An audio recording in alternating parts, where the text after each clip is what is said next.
What's up, everybody? It's Miss Brothers. Just kind of want to walk through this scientific notation practice. This is a video for people that were struggling with this worksheet that we did over the last couple of days, and this is also for anybody that might have missed the introduction to scientific notation. All right, so let's just start with a reminder that when you guys did your reading this week, we talked a little bit about Avogadro's number, which is 6.02 times 10 to the 23rd. We use this number because essentially this is the number that we base when we do our molar mass conversions. Avogadro's number, it basically has to do with the fact that there are 6.02 times 10 to the 23rd of anything in 1 mole of a substance. And that could be a mole of atoms or a mole of molecules or a mole of M&Ms, whatever. But the reason that we write it in this way is because this is actually the number 602 and then 21 zeros on the back end of it. I can't remember what the exact number is, but it's a tremendous amount of a quantity. And as a result of that, we write it in what we call scientific notation, okay? And we can basically take any number and write it in scientific notation, and there are some rules to that, and that's what we're going to talk about today is these rules. So, for instance, if we have we're going to start with this quantity right here in A, 465 hectograms. If we wanted to put this into scientific notation, it has to do with moving the decimal, and this number basically has to do with how many times we have to move the decimal, okay, or it's the decimal position. So if we look at this number, now there's no decimal in this number right now, which means that in a whole number like this, the decimal is always on the right side, always at the end, okay? And if we wanted to write this into scientific notation, what we're going to do is we are going to move the decimal 2 places to the left, 1, 2.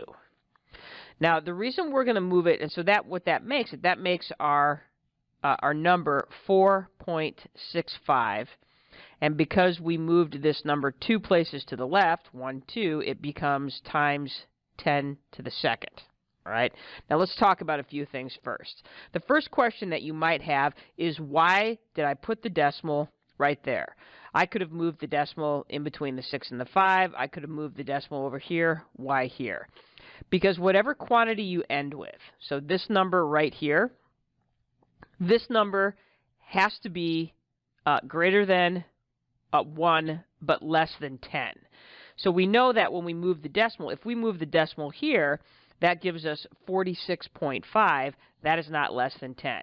If we move the decimal over here, that's 0.465. That is less than 1, and that's not going to work. And so when we're writing scientific notation, we always make sure that the number that we're dealing with that's in front of the times 10 to the something, we try to make sure that this is always, this quantity right here is always greater than 1, but less than 10. Okay? So just know that's why we end up moving the decimal where we do. Okay? So we're going to do another one that's like this. Let's do this one right down here, I. So we have 789.95, and we have to write that as a scientific notation. And I'll do a little bit more explaining with that. So what we do is we're going to take this decimal and figure out where can I move this decimal that's going to give me a quantity that is less than 10. That's right, I'm going to move it 2 spaces, 1, 2. And it's now going to be 7.8995 deciliters. Oops, that's not deciliters, times 10. And because I moved this 2 places to the left, it becomes 10 to the second. Now here's the rule, you guys. When we are going from a regular number to scientific notation, when we move the decimal to the left, then our exponent is going to be a positive number. Okay, and I will write that down here in just a second, but I want to show you a situation when the exponent is a negative number, not a positive number. Okay, so one more time, when we're moving the decimal, we choose to move the decimal to the place that's going to allow this number out in front here to be less than 10 but greater than 1. Now I want you to notice something. When I moved my decimal right here, I kept all of these numbers in the answer, the 8, the 9, the 9, and the 5. And the reason we do that is because these numbers are what we call significant figures, okay? I'm not going to give you all of the rules of significant figures. Just know it's kind of confusing. And if you're interested in knowing more about that, by all means, ask. I'll give you a little handout that talks all about significant figures, okay? Now, let's do one where we're going to have an exponent that's going to be a negative number. Let's deal with C. So in this case, you guys, I have this number, 0.000002, and I need to make this into scientific notation. All right? So what I'm going to do here, in this case, the same rules kind of apply, that whole thing where you have to have a number that's greater than 1 but less than 10. So let's go ahead and move the 0. I'm going to show you this one. I'm going to move it into 1, 2, 3, 4, 5, 6 places. Now the reason I'm moving the decimal right here is because this is the first significant digit that I have. All of these zeros right here are just placeholders. Okay, so we have to move the decimal into a spot that's after the first significant digit. In this case, that's the 2, because it's a real number.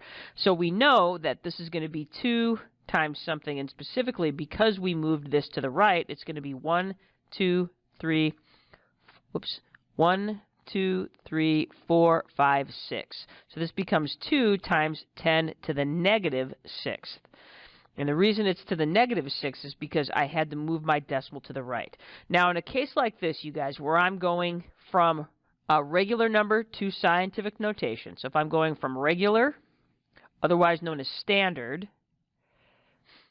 to scientific notation, okay, I'm going to move the decimal to the right for a negative number, for a negative exponent, and I'm going to move it to the left for a positive exponent. I know that's going to be confusing in a minute when we start doing the opposite, okay? Now, let's do this one down here, because like I said before, you know what? Let's do this one. Because like I said, this whole thing of, actually, you know what? Let's do E, because that one's a little bit easier. When it comes to figuring out where to move the decimal, this is a good one to do as well.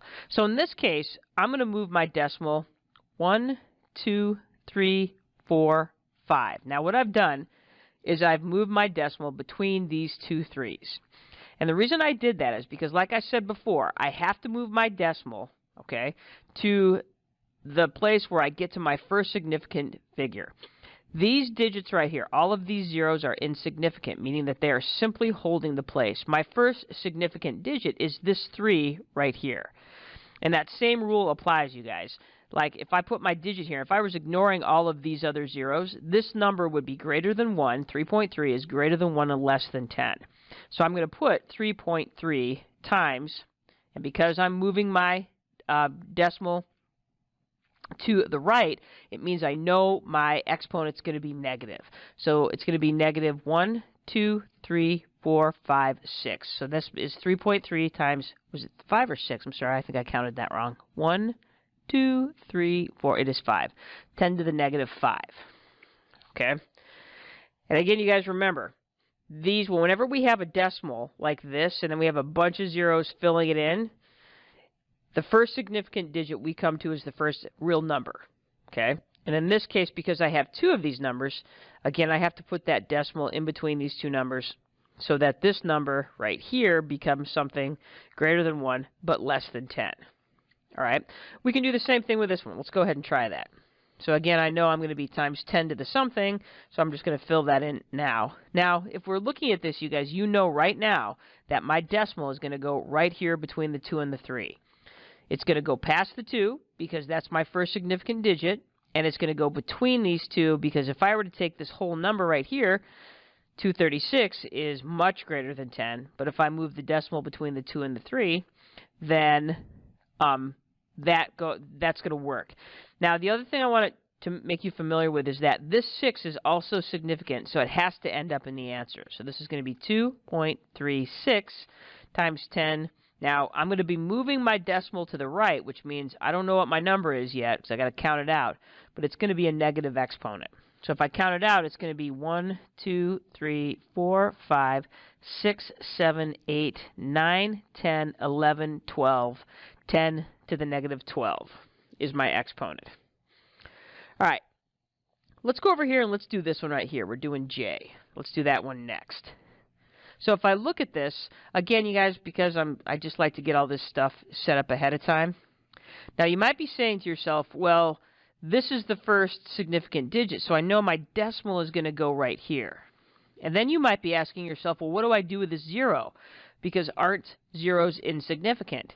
And the short answer to that is not all zeros are insignificant. If it's one of these leading zeros right here, my decimal's here, and I have a leading 0 right here, this 8 is automatically significant, so I'm going to put that there. And then the question is, do I include the 0? And the answer is, in this case, you do. And the reason you do include the 0 is because there's a decimal here, and because this 0 is trailing this first digit, it becomes significant, and we have to put it into our answer.